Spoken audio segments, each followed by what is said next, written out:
I'm thinking of the psychology of hoarding. Yes. That must have something to do with fear and lack. Yes, it does.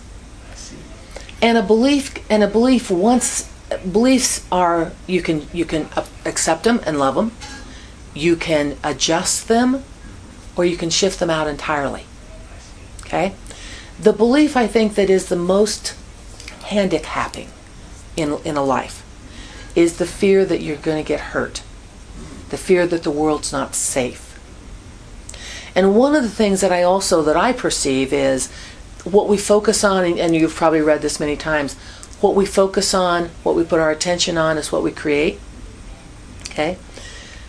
The individual who locks 10 doors, has 10 locks on their door, is more likely to be accosted, not necessarily in their residence, but more likely to be accosted because their fear attracts those who, like to be mean to somebody else.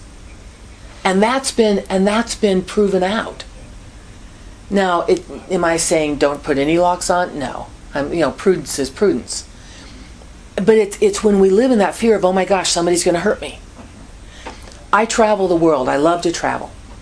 And one of the things I've learned is I'm thoughtful about how I carry my money, but I don't clutch it. Because the minute I clutch it, I become a target.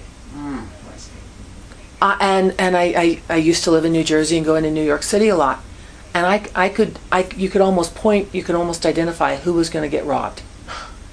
Because they're in this fear of somebody's going to rob me. And that fear, that thought of somebody's going to rob me, the universe kind of says, that's what you want? You really want to be robbed? Okay. And you get robbed.